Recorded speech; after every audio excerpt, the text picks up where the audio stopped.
आज मैं गंगावतरण की कहानी सुनाती हूँ।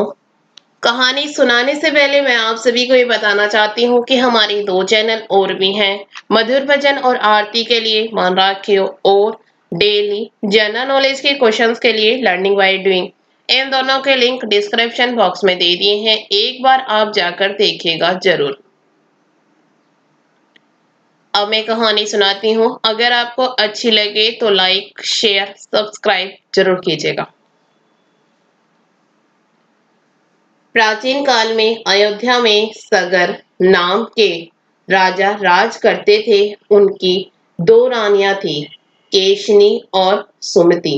केशनी से अंशुमान नामक पुत्र हुआ तथा सुमति के 60,000 पुत्र थे। एक बार राजा सगर ने अश्वमेध यज्ञ किया। यज्ञ की पूर्ति के लिए एक घोड़ा छोड़ा। इंद्र यज्ञ को भंग करने हेतु घोड़े को चुराकर कपिल मुनि के आश्रम में बांधाए। राजा ने यज्ञ के घोड़े को खोजने के लिए अपने 60,000 पुत्रों को भेजा। घोड़े को खोजते खोजते वे कपिल मुनि के आश्रम में पहुंचे तो उन्होंने यज्ञ के घोड़े को आश्रम में बंधा पाया। उस समय कपिल मुनि तपस्या कर रहे थे। राजा के पुत्रों ने कपिल मुनि को चोर चोर कहकर पुकारना शुरू कर दिया।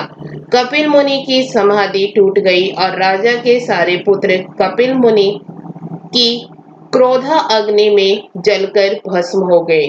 अंशुमान पिता की आज्ञा पाकर अपने भाइयों को ढूंढता हुआ जब मुनि के आश्रम पहुंचा तो महात्मा गरुड़ ने उसके भाइयों को भस्म होने का सारा किस्सा कह डाला। गरुड़ जी ने अंशुमान को यह भी बताया कि यदि तुम इनकी मुक्ति चाहते हो तो गंगा जी को स्वर्ग से धरती पर लाना होगा। इस समय अश्व को ले जाकर अपने पिता के यज्ञ को पूर्ण कराओ। इसके बाद गंगा को पृथ्वी पर लाने का कार्य करना। अंशुमान ने घोड़े सहित यज्ञ मंडल में पहुंचकर राजा सागर से सब वृतांत कह सुनाया। महाराज सगर की मृत्यु के पश्चात अंशुमान ने गंगा जी को पृथ्वी पर लाने के लिए तप किया, परंतु वह असफल रहे। इसके बाद उसके पुत्र दिलीप ने भी तपस्या की, परंतु उन्हें भी सफलता नहीं मिली। अंत में दिलीप के पुत्र भागीरथ ने गंगा जी को पृथ्वी पर लाने के लिए गोकर्ण तीर्थ में जाकर ब्रह्मा जी को प्रसन्न करने के लिए कठोर तपस्या की। तपस्या करते करते कई वर्ष बीत गए तब ब्रह्मा जी प्रसन्न हुए तथा गंगा जी को पृथ्वी लोक पर ले जाने का वरदान दिया।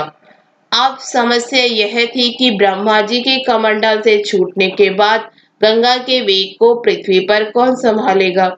ब्रह्मा जी ने बताया कि भूलोक में भगवान शंकर के अतिरिक्त किसी में यह शक्ति नहीं है जो गंगा के वेग को संभाल सके। इसलिए उचित यह है कि गंगा का वेग संभालने के लिए भगवान शिव से प्रार्थना की जाए। महाराज भागीरथ ने एक अंगूठे पर खड़े होकर भगवान शंकर की आराधना की। उनकी कठोर तपस्या से प्रसन्न होकर शिवजी गंगा को अपनी जटाओं में संभालने के लिए तैयार हो गए। गंगा जी जब देवलोक से पृथ्वी की ओर बढ़ी तो शिवजी ने गंगा जी को की धारा को अपनी जटाओं में समेट लिया। कई वर्षों तक गंगा जी को जटाओं से बाहर निकलने का मार्ग नहीं मिला। भागीरथ के दोबारा आग्रह और विनती करने पर शिवजी गंगा को अपनी जटाओं से मुक्त करने के लिए तैयार हुए। इस प्रकार शिव की जटाओं से छूटकर गंगा जी हिमालय की घाटियों में कलकल निनाद करके मैदान की ओर बढ़ी। जिस रास्ते में गंगा जी जा रही थी उसी मार्ग में ऋषि जैहनु का आश्रम था। तपस्या में विघन समझकर वे गंगा जी को पी गए। भागीरथ के प्रार्थना करने पर उन्हें पुनः झांग से निकाल दिया। तभी से गंगा को जैहन पुत्री या जानवी नदी कहा जाता है।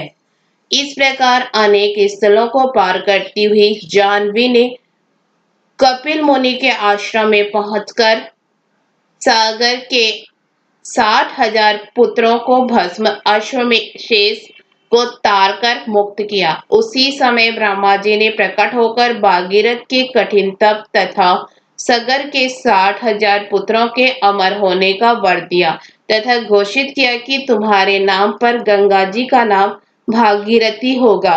अब तुम जाकर अयोध्या का राज संभालो। ऐसे कहकर ब्रह्मा जी अंतर्ध्यान हो गए।